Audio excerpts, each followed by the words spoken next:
Bismillahirrahmanirrahim. Assalamualaikum warahmatullahi wabarakatuh. Bagaimana kabarnya hari ini di rumah teman-teman? Semoga selalu dalam keadaan sehat walafiat dan Allah Subhanahu wa Ta'ala selalu melindungi kita kemanapun dan dimanapun kita berada. Bertemu lagi dengan Ustazah Maya. Hari ini kita akan belajar bahasa Indonesia kelas 4. Tetapi sebelum kita mulai ke pembelajaran, alangkah baiknya jika kita berdoa terlebih dahulu ya. Teman-teman sudah siap berdoa? Baik, Ustazah izin untuk memimpin doanya. Sikap berdoa, tangannya diangkat, kepalanya ditundukkan. Doa sebelum belajar. Bismillahirrahmanirrahim. Rabbi zidni ilman warzuqni fahman. Amin. Sebelum kita mulai ke pembelajaran hari ini, Ustazah izin untuk memberikan aturan selama teman-teman menonton video. Yang pertama, pastikan teman-teman menonton videonya dari awal hingga tuntas agar informasi yang Ustazah sampaikan kepada teman-teman bisa lebih paham dan mengerti. Yang kedua, pastikan teman-teman fokus dan menyimak video yang sudah Ustazah sampaikan kepada teman-teman. Yang ketiga, pastikan dipelajari kembali materi yang sudah kita bahas bersama-sama di rumah. Yang keempat, pastikan teman-teman merapihkan kembali alat tulis yang sudah digunakan oleh teman-teman. Selanjutnya, kita akan membahas tema 2, subtema 3, kelas 4, tentang energi alternatif. Untuk temanya kita masih sama ya teman-teman, yaitu selalu berhemat energi. Nah, kira-kira apa ya pengertian energi alternatif itu sendiri? Energi alternatif adalah sumber energi yang digunakan untuk menggantikan sumber energi utama. Nah, di sini Allah Subhanahu wa Ta'ala menjelaskan mengenai energi alternatif di Quran surat Al-Furqan ayat 48 yang artinya Dialah yang meniupkan angin dalam kurung sebagai pembawa kabar gembira. Dekat sebelum kedatangan rahmatnya, hujan, dan kami turunkan dari langit air yang amat bersih. Jadi Allah Subhanahu wa Ta'ala telah menjelaskan ya teman-teman mengenai sumber energi alternatif dalam Qur'annya. Jadi kita jika mempunyai perbedaan pendapat, tetap mengacunya hanya satu pada Al-Quran atau pada sunnahnya atau hadis. Nah, di sini penggunaan energi alternatif bertujuan untuk menggantikan penggunaan sumber energi utama seperti bahan bakar minyak yang tidak terbarukan dan mengurangi efek pencemaran lingkungan yang semakin parah saat ini. Nah, di sini ada macam-macam sumber energi alternatif. Ada apa saja ya teman-teman? Tentunya teman-teman sudah tahu ya. Yang pertama ada tenaga angin. Nah, yang kedua ada energi gas alam. Yang ketiga ada energi biomasa. Nah, energi biomasa ini terdiri dari tanaman hidup, pohon mati, dan serpihan kayu. Yang keempat ada energi panas bumi. Ini juga berasal dari alam ya teman-teman, energi panas bumi ini. Yang kelima pembangkit listrik tenaga air. Ini adalah beberapa macam sumber energi alternatif. Nah, di sini ada lagu tema yang kemarin kita sudah nyanyikan ya teman-teman. Kita nyanyikan kembali ya. Untuk lagunya, nadanya itu kemarin paman datang. Tentunya teman-teman sudah tahu ya untuk nadanya. Kita nyanyikan bersama-sama ya teman-teman. Ustazah hitung 1, 2, 3. energi alternatif, pengganti minyak bumi. Keuntungannya jumlahnya banyak, mudah didapat, tak cepat habis. Selain itu, tak menimbulkan polusi bagi lingkungan. Energi alternatif itu banyak macamnya. Energi angin, energi air, dan matahari, juga biogas, gelombang laut, dan panas bumi, semua ada di alam. Teman-teman boleh menyanyikan lagunya bersama ayah dan bundanya di rumah, atau kakak dan adik teman-teman. Nah, selanjutnya kita akan belajar bahasa Indonesia. Tema 2, selalu berhemat energi. Subtema 3, tentang energi alternatif. Untuk pokok pembahasannya yaitu kalimat efektif dan tidak efektif, kata baku dan tidak baku. Apa sih penggunaan kalimat efektif itu dan kenapa kita harus belajar kalimat efektif? Coba ya teman-teman perhatikan gambar berikut ini. Apa yang teman-teman pikirkan tentang gambar ini? Betul sekali. Jika kita lihat pada gambar ini, si pendengar sedang memberikan informasi kepada si pembicara dan si pembicara langsung paham. Oh, pembicara mengatakan A, B, C dan pendengar juga menangkapnya A, B, C. Ini tandanya si pembicara menggunakan kalimat efektif. Nah, coba teman-teman bandingkan dengan gambar berikut ini. Lihat wajah dan ekspresinya. Sehingga komunikasi yang terjalin tidak efektif karena si pembicara tidak menggunakan kalimat yang efektif dan si pendengar tidak langsung paham apa yang disampaikan oleh si pembicara. Nah, ini tandanya si pembicara tidak menggunakan kalimat efektif. Nah, selanjutnya ada ciri-ciri kalimat efektif. Yang pertama ada logis atau masuk akal. Memangnya ada kalimat yang tidak masuk akal? Coba ya teman-teman perhatikan untuk kalimat berikut ini. Nah, di sini ada kalimat pengunjung yang membawa jaket harap dititipkan di tempat penitipan. Nah, kira-kira di sini yang dititipkan di tempat penitipan pengunjung atau jaketnya? Coba ya teman-teman bandingkan dengan kalimat berikut ini. Jaket yang dibawa pengunjung harap dititipkan di tempat penitipan.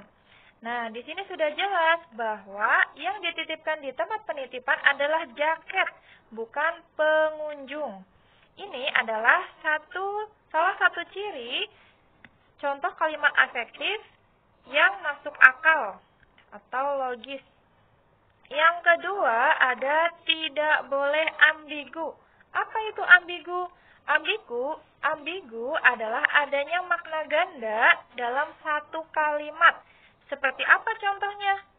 Kita coba ya, perhatikan kalimat berikut ini.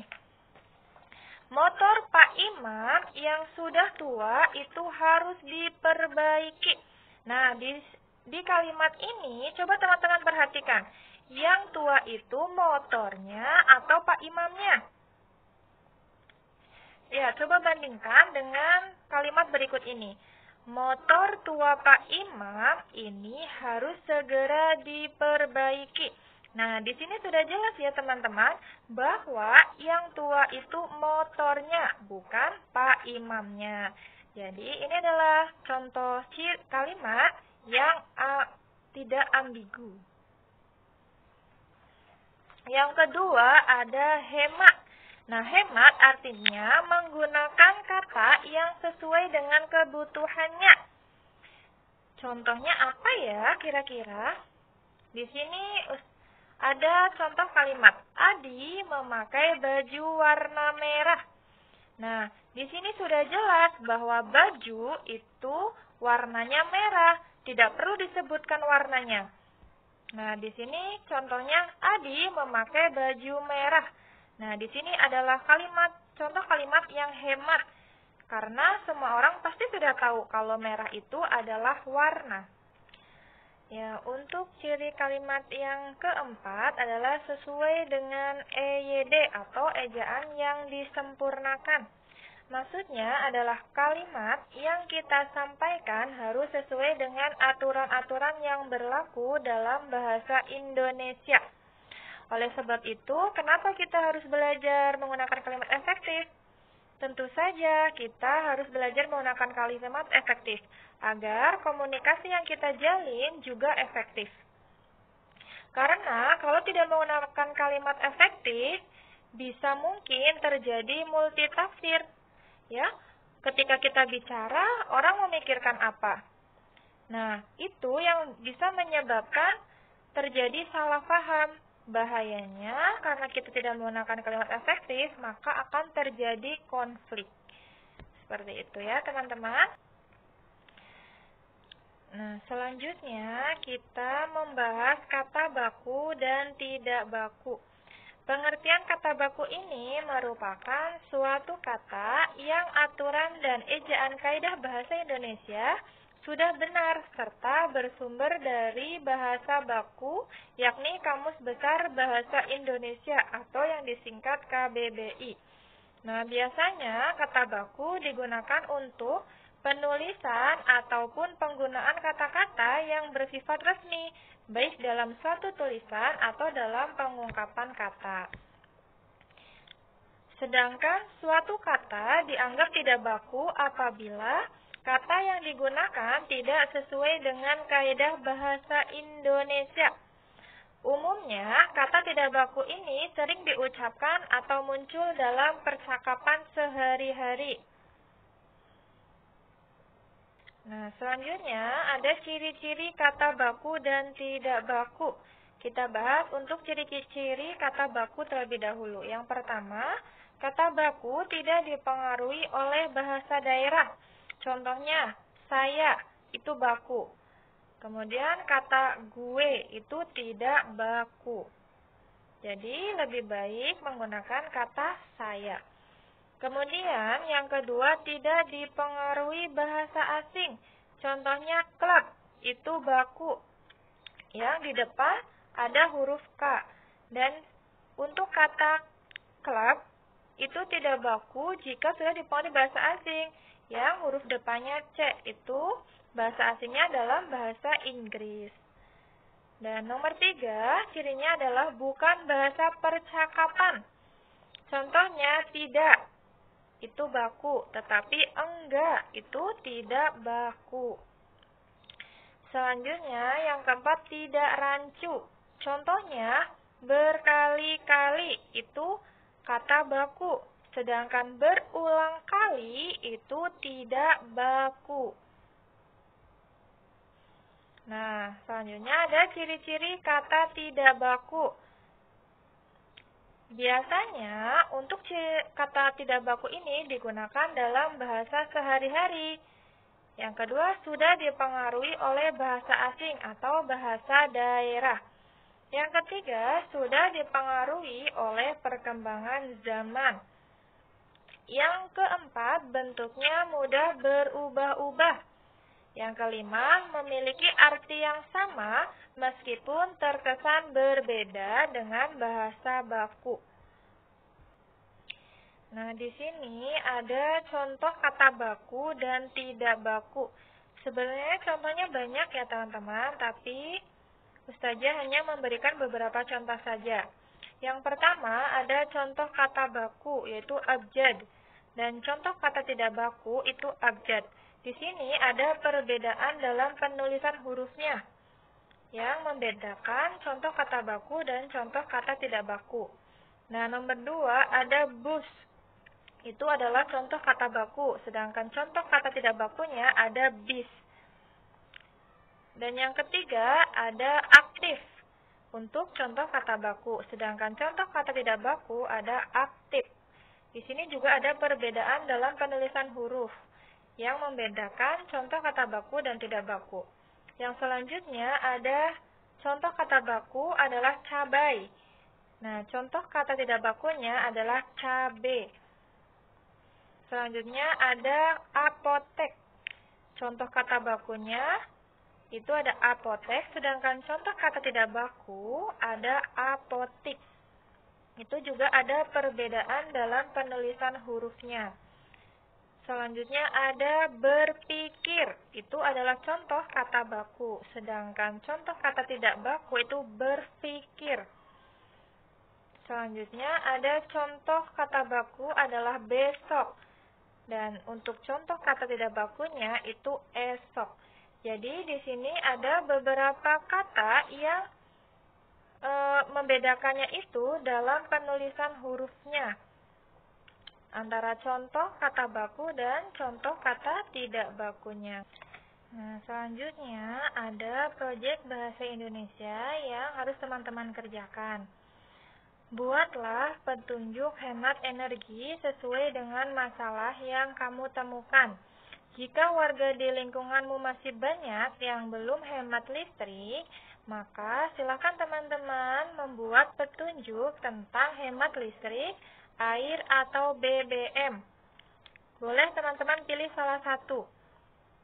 Boleh tentang hemat listrik, boleh tentang hemat air, atau boleh tentang hemat BBM. Dan gunakanlah kalimat efektif dan kata baku. Nah, di sini Ustazah sudah berikan contoh posternya. Yang pertama ada matikan TV jika tidak ditonton. Ini adalah salah satu contoh tentang hemat energi listrik. Dan yang kedua ada matikan lampu di siang hari. Ini juga salah satu contoh tentang hemat energi listrik. Nah, pasanglah di lingkunganmu, ajak mereka untuk hemat energi ya. Membuat masyarakat sadar akan hemat energi juga kewajiban kita. Nah, selamat mengerjakan teman-teman. Alhamdulillah, untuk pembahasan materi hari ini sudah tuntas. Pastikan teman-teman dipelajari kembali ya di rumah. Kita tutup. Untuk pembahasan hari ini, Ustazah izin untuk memimpin doanya. Sikap berdoa, tangannya diangkat, kepalanya ditundukkan. Membaca hamdalah bersama-sama. Alhamdulillahi Rabbil Alamin. Segala puji bagi Allah Tuhan semesta alam. Amin. Ustazah mohon maaf apabila ada kata-kata yang kurang berkenan di hati teman-teman. Mohon dimaafkan ya. Wassalamualaikum warahmatullahi wabarakatuh.